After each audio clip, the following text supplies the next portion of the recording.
Sunil Shukla sir, शुरुआती तौर पर इस विवाद को कैसे देखा जाए? आज भले ही ये विवाद दिख रहा है दोनों लोगों के बीच में, लेकिन केंद्रीय नेतृत्व, हाई कमान जिसको कहा जा रहा है, हाई कमान ये कह रहा है, चिरंजीव चन्नी को भी कह रहा है कि आप अभी धैर्य रखिए, मामले को खींचिए नहीं और समय के साथ चीजें देखी जाएंगी। क्या ये मामला आपको निपटने की तरफ बढ़ता दिख रहा है? धन्यवाद राम प्रकाश जी। देखिए, कांग्रेस हाईकमान ने तो साफ साफ कह दिया है कि कोई नेतृत्व परिवर्तन नहीं होगा। राहुल गांधी का पिछले दिनों पंजाब में भाषण आप याद कीजिए, उन्होंने स्पष्ट तौर से कहा कि आपको सामूहिकता के साथ चलना पड़ेगा। अगर आप चल सकते हैं तो पार्टी में रहिए, नहीं तो पार्टी छोड़ के चले जाइए। परिवर्तन की स्थिति तो अब बिल्कुल नहीं है। हालांकि बहुत दिनों के बाद ये संभव हो पाएगा कि पार्टी ने पिछले चुनाव के बाद अगर जिस किसी को भी पार्टी का अध्यक्ष बनाया, अगले चुनाव तक उसको बने रहने दिया। आमतौर पर आप विभिन्न राज्यों में देखेंगे, अध्यक्ष बनाया, चुनाव आते आते फिर बदल के किसी और को लेकर के चले आए। लेकिन पंजाब में ये होता हुआ दिख नहीं रहा है। और राजा बंटी ने भी बहुत ही पार्टी को पंजाब में एकजुट करने के लिए बहुत ही प्रयास किया। इसलिए अब मुझे नहीं लगता, ये तो चरणजीत सिंह चन्नी ने जो दबाव की राजनीति अपनाई, यानी कि भूपेश सिंह बघेल का जो की एक बैठक थी, उस बैठक से अलग होकर के उन्होंने उनके जो ग्रुप के लोगों ने अलग बैठक किया, उसका संदेश हाईकमान को बेहतर नहीं गया। उसको लोगों ने स्वीकार नहीं किया और बड़ी मजबूती के साथ ये कहा कि नहीं, कोई परिवर्तन नहीं होगा और चुनाव लड़ा जाएगा जो वर्तमान प्रदेश अध्यक्ष है उन्हीं के नेतृत्व में। लेकिन इनको प्रचार समिति का अध्यक्ष बनाया गया चन्नी जी को। लेकिन चन्नी जी अगर ये चाहते हैं कि दबाव में लेकर के कोई बड़ा परिवर्तन करा लेंगे पंजाब की कांग्रेस पार्टी में, मुझे ऐसा नहीं लगता। अब कांग्रेस इसके लिए तैयार नहीं है। हालांकि मैं भी मानता हूं कि जो एक कांग्रेस ने बीच में कमेटी बना दिया था 3 लोगों की, जिसमें इस नेतृत्व के मुद्दे पर विचार करने के लिए, मैं उसको बहुत गैर वाजिब मानता हूँ। उसको अगर आप एक तरफ स्टैंड ले रहे हैं कि आपको किसी तरह का परिवर्तन नहीं करना है और जो वर्तमान सांगठनिक स्थिति है उसी में चुनाव होना है, तो फिर इस कमेटी की कोई आवश्यकता नहीं थी। खैर, उसको बना करने के बाद भी जो एक आशा की किरण जगी चरणजीत सिंह चन्नी के गुट में, वह अब बहुत आगे बढ़ती हुई दिख नहीं रही है। और मेरा अपना मानना है कि कांग्रेस इसी स्टैंड पर आगे बढ़ेगी कि वह मिलकर जो वर्तमान नेतृत्व है, चाहे वो राजा बाड़ी हो या प्रताप सिंह बाजवा हो, इन्हीं के देख रेख में या इन्हीं की सांगठनिक नेतृत्व में चुनाव लड़ा जाएगा और लड़ेंगे। कांग्रेस की स्थिति बेहतर है, अगर मिल करके लड़ेंगे तो उनके लिए संभावनाएं भी पंजाब में दिखाई पड़ती हैं। हालांकि पिछले चुनाव के बाद से लेकर के अब तक जितने उपचुनाव हुए हैं, मरका से 5 चुनाव हुए शायद, उसमें से 4 में आम आदमी पार्टी चुनाव जीती है, 1 कांग्रेस जीती है। अकाली दल और भारतीय जनता पार्टी को कोई सफलता नहीं मिली। लेकिन ये जरूर है कि एक सीट पे बाई इलेक्शन में 1 सीट जालंधर संभवतः है, जालंधर में वह बीजेपी दूसरे नंबर पर रही। लेकिन बाकी जगहों पर तो उसको कोई सफलता नहीं मिली। बाकी जगहों पर जहां आम आदमी पार्टी जीती है वहां कांग्रेस ही सेकेंड पोल की। तो कांग्रेस ने अपनी स्थिति को बेहतर किया है। और लोकसभा के चुनाव में भी, हालांकि 2019 के चुनाव में संभवतः उसकी 1 सीट 8 सीटें जीती थी, इस बार 7 सीटें रह गई। लेकिन वह अन्य किसी भी दल की तुलना में उसकी पंजाब में उपस्थिति मजबूत है। अब आम आदमी, अब आज की स्थिति यह है कि भारतीय जनता पार्टी के पास उतनी ताकत नहीं है पंजाब में कि वह कांग्रेस को बड़ी मजबूती के साथ चैलेंज दे सके, और अकाली दल के साथ गठबंधन की कोई संभावना नहीं दिखती।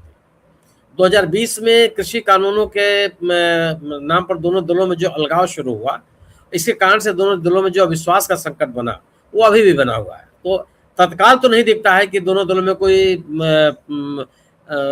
समझौता हो सकता है, प्री अलायंस हो सकता है।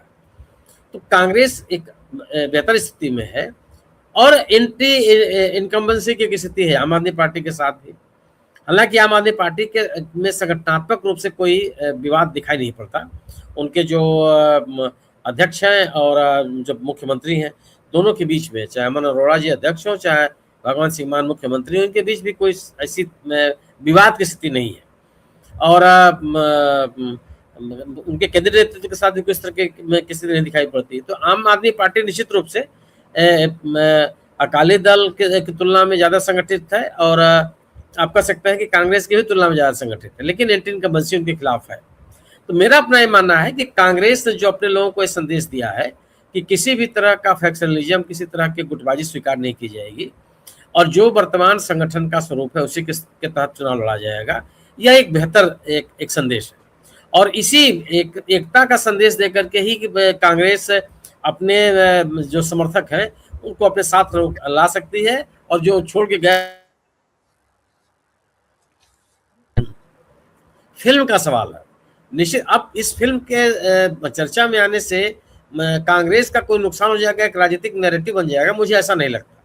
1984 के दंगे के बाद से जो कांग्रेस के खिलाफ इस समुदाय में, सिख समुदाय में कांग्रेस के खिलाफ एक माहौल जो बना था, अब उससे वो समुदाय बहुत आगे निकल चुका है। जो विरोध के, अगर उस समुदाय के लोग कांग्रेस के खिलाफ होते तो लोकसभा के चुनाव में सबसे बड़ी पार्टी थोड़ी होती कांग्रेस। 13 में से 8 सीटें चुनाव जीती वो 2019 में, और 7 सीटें जीती वो 2024 में। और आम आदमी पार्टी के बाद अब सिंगल लार्जेस्ट पार्टी कांग्रेस ही है पंजाब में। वो जो उपचुनाव हुए उस उपचुनाव में, हाँ ये जरूर है कि ये जो कांग्रेस छोड़ करके रवनीत सिंह बिट्टू साहब गए हैं बीजेपी में, उनके ऊपर जरूर असर पड़ सकता है, क्योंकि अगर बेअंत सिंह की आप चर्चा करेंगे तो बिट्टू साहब के को लेकर कोई चर्चा नहीं है, ये संभव नहीं है, उनके ग्रैंडसन है। तो इस विवाद से कांग्रेस, जो बीजेपी ने इसको रोकने की कोशिश की, उसके पीछे जो आप कर रहे हैं, मुझे भी कारण समझ में आता है कि बिट्टू के साथ कोई बड़ा विवाद अभी न शुरू हो जाए, इसको रोकने की एक कोशिश है। लेकिन ये कोशिश कितनी कारगर होगी तो आने वाला समय बताएगा। जी सुनील सर, आप कंटिन्यू करें। नहीं, ये नहीं कहा जा सकता कि कांग्रेस हाईकमान बिल्कुल निष्क्रिय है। कांग्रेस हाईकमान ने बड़े साफ तौर से जब स्पष्ट कर दिया अपने पंजाब के नेताओं को कि मिलजुल करके ही आपको चुनाव लड़ना होगा, और किसी तरह के दबाव की राजनीति स्वीकार नहीं करेंगे।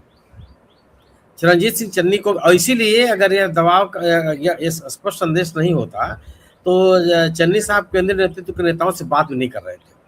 वो तो वहाँ पंजाब में बैठ करके उन्होंने अलग बैठक की, और जबकि उनके प्रभारी उसी वहीं पे बैठक कर रहे थे चंडीगढ़ में। तो वो तो स्थिति खत्म हो चुकी है।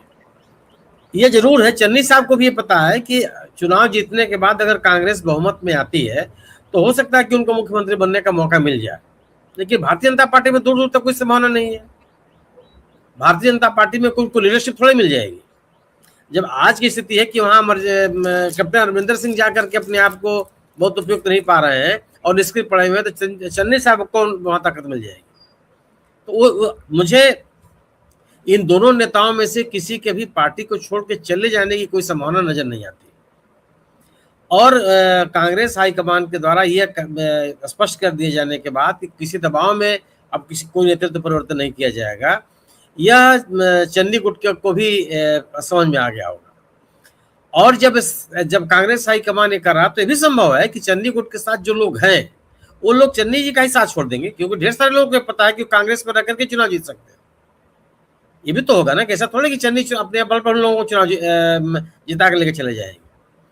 तो ये हाँ, ये जरूर है कि अगर आपस में मतभेद रहा तो निश्चित रूप से कांग्रेस का बहुत नुकसान होगा। जो गर्ग साहब ने कहा कि पंजाब की जनता कांग्रेस को जिताना चाहती है, कांग्रेस ही हार जाती है, और उसका सबसे बड़ा कारण यह है केवल गुटबंदी।